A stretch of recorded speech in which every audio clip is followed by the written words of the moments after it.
But I didn't know that at that point, and I moved to LA. And when I was looking for a job as a writer, there was a job for a resume writer. And I walked in, and it's the only time in my life I ever walked in and walked out with a job. And for 1 year straight, all I did was resumes for anybody who called. And that was from college students wanting a good summer internship to senior executives or CEOs who had just sold their startup and wanted their job, one that where they could golf whenever they wanted. Welcome to Career Coaching Secrets, the podcast where we talk with successful career coaches on how they built their success and the hard lessons they learned along the way. My name is Davis Nguyen, and I'm the founder of Purple Circle, where we help career coaches scale their business to $100,000 years, $100,000 months, and even $100,000 weeks.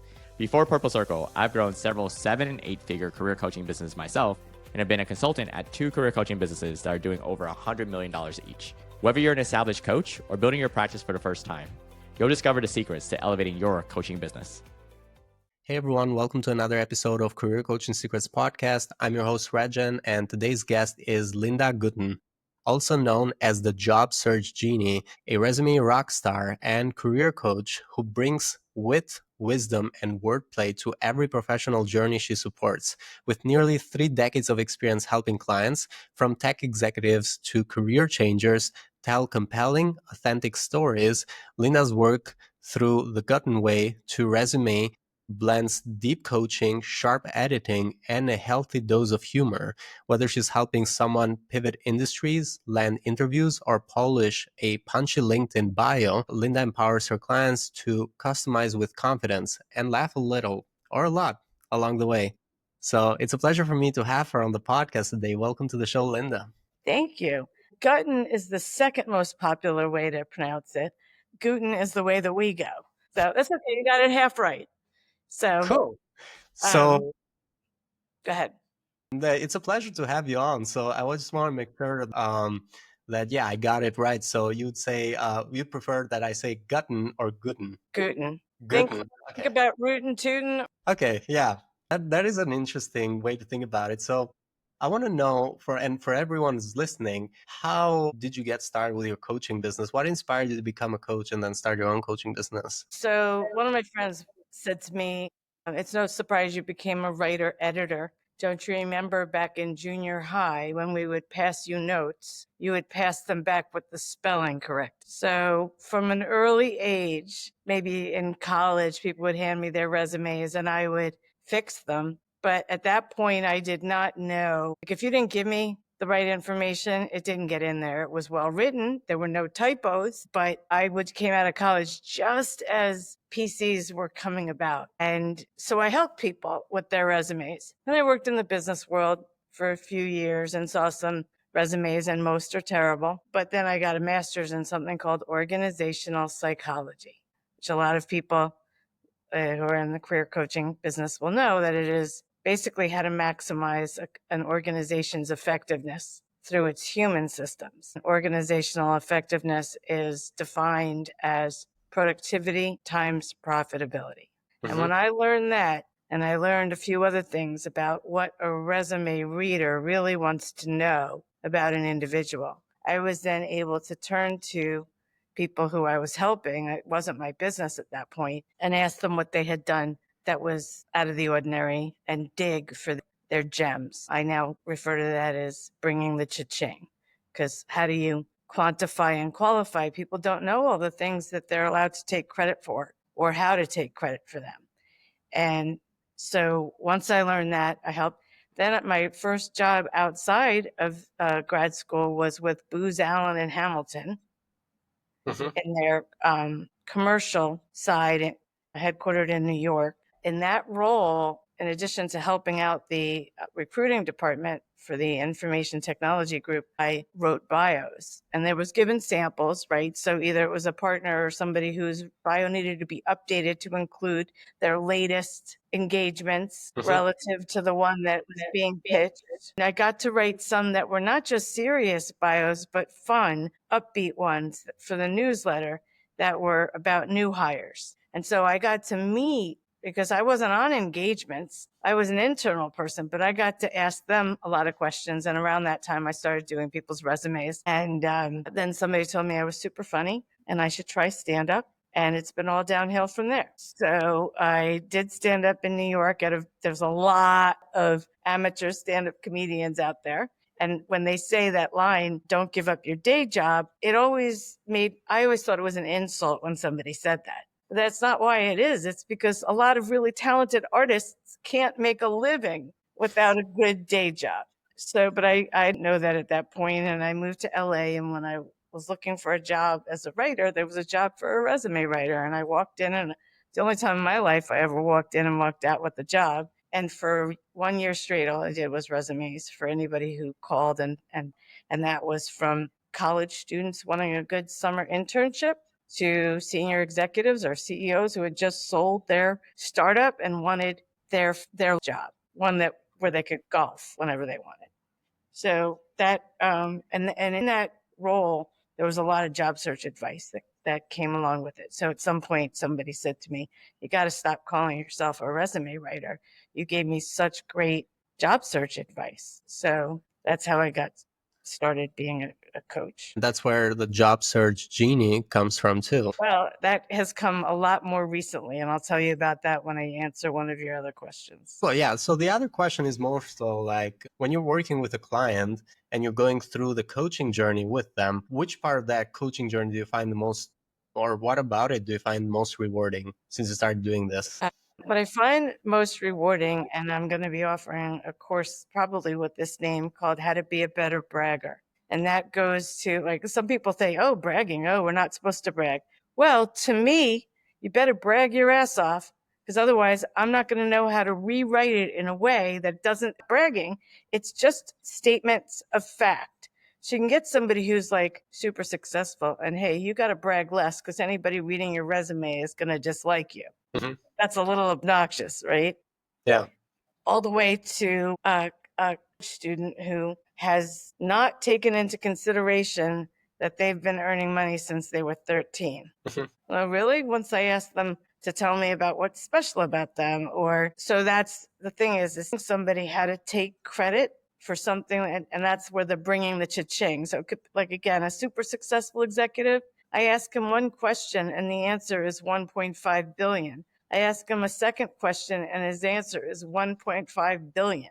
That's major cha-ching, right? Because that was intellectual property that he either created or led his team to create. But then you have somebody who, as an 11-year-old, earned $1,500 over the summer. I don't know that I'll say the $1,500, but I will say out-earned his classmates something.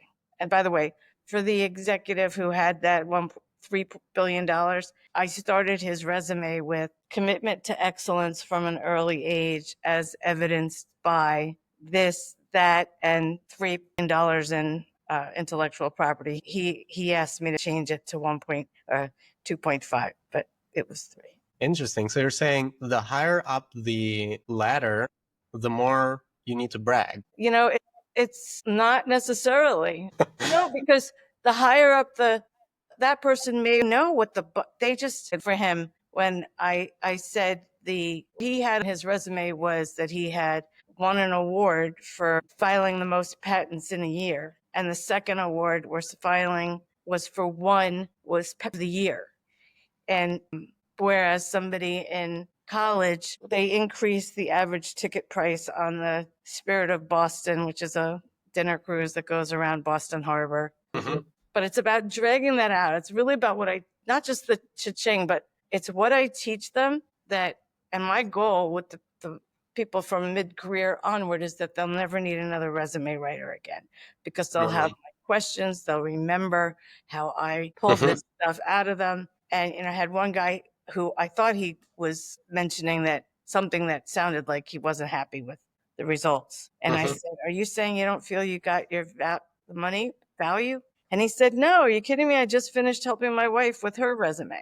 I promised him he would never need another resume writer again, right? So wow. So yeah, it's interesting. So you kind of like set yourself up for not having returning clients in a way. Yes, and not doing a good job of getting referrals.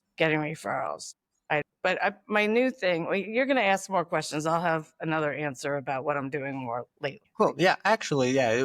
it goes into like the people that you work with. So how do you describe the ideal client profile that you work with? And then how do you describe how they work with you? Is it a certain program of a certain length? You also explain how it is like to work with you for anyone who's listening. Yeah, I have not done. I'm in the process of revamping my business, and one of the questions is, who's your ideal client? And it's really the person. You know, are they open to doing this, and do they just somebody to write their resume, and they don't care to know the guts? And I'm like, but then the next time you're going to need somebody else to help you, and you've had other resume writers. Did they teach you what I'm teaching you? And they're like, no.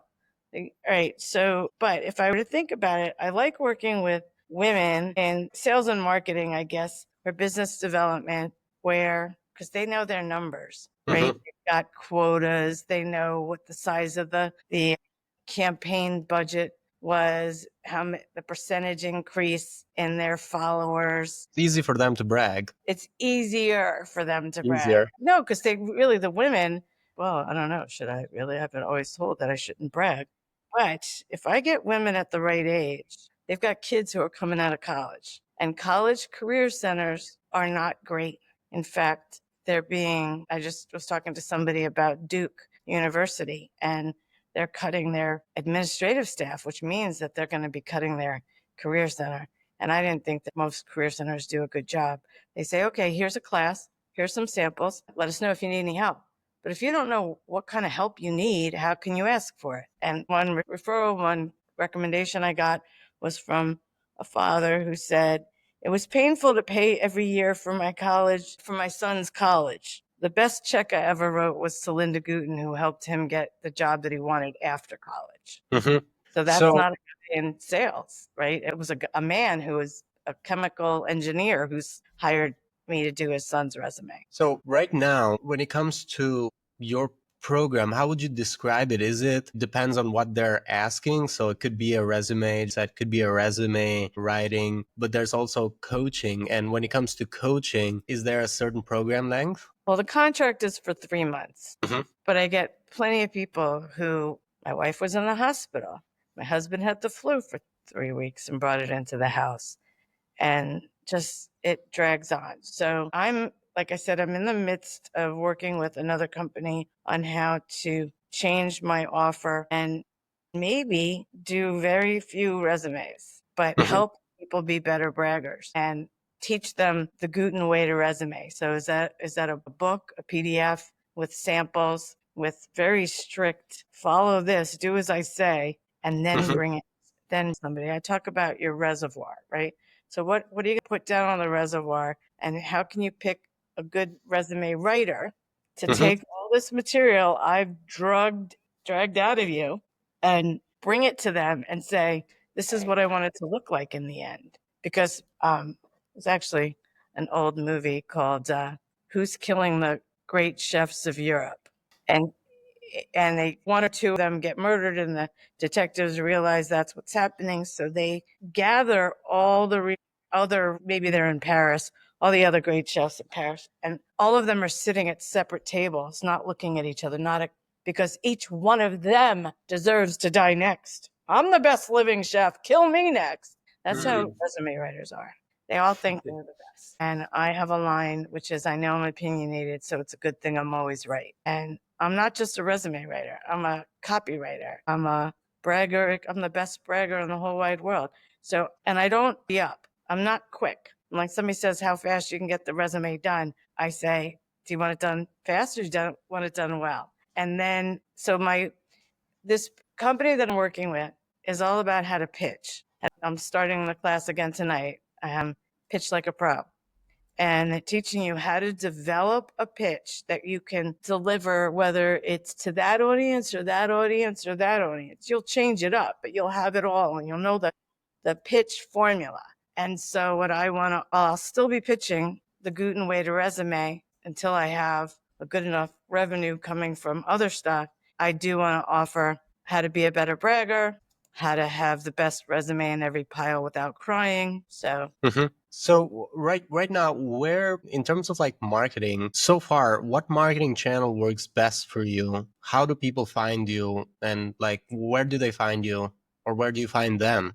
Typically, it's just word of mouth. Mhm. Some people find me on LinkedIn. I have not been doing much outward marketing, but that's because I'm changing how my business is and I am spending the time. It's comes at a cost of not getting the regular flow of business, but I'm getting more work done towards revamping what I do Mhm. and who I do it for. And when looking in the future for your coaching business right now, what would you say? Do you have any specific goals? Like now you're working with your offer, for example, like looking into the next 1 to 3 years, what are some goals you're working towards? So, so I want to have a better funnel where I offer the, something for $11 for hundreds of people once a week or once a month, and that results in them signing up for something that's again a group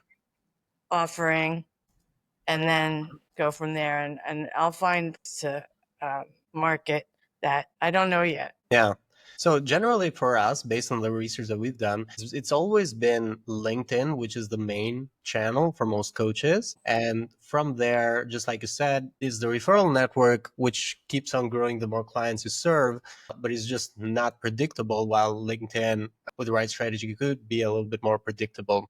And then depending on how much you grow, there's could be also other channels that you utilize as well, depending on the audience as well. Since you're serving an audience that could also be young, but could also be like executives, it doesn't have to be only young people. It means that you might be utilizing also channels like for young people, especially, it's could be TikTok, just content on TikTok. We haven't seen ourselves, we haven't seen it that valuable because we're not trying to reach out to a younger audience. But actually, in contrary to that, a coach that I interviewed a couple of days ago explained that she was utilizing TikTok, and to her advantage, she was able to reach out to an average age of 50 with TikTok. It was very interesting because I've never thought that there could be that age on TikTok, but it seems like for her it had worked out well. So there's some limiting beliefs around TikTok that we could break always.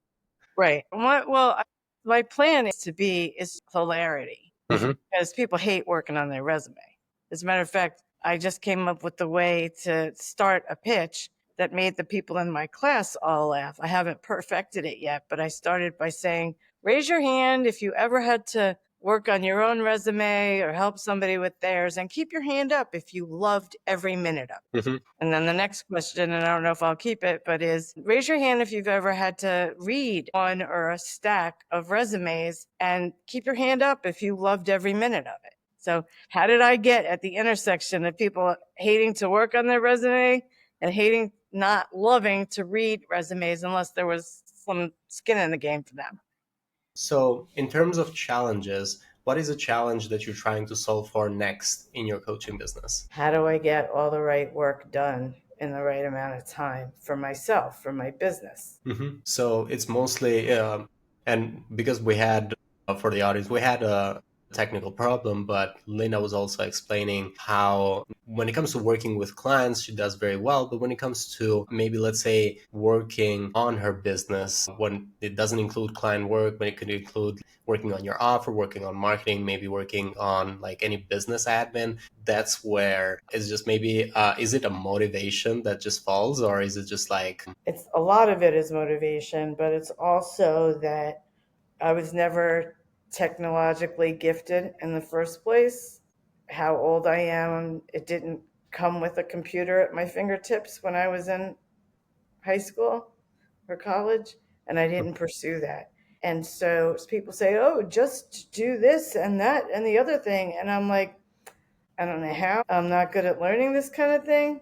I don't want to. I throw the baby out with the bathwater.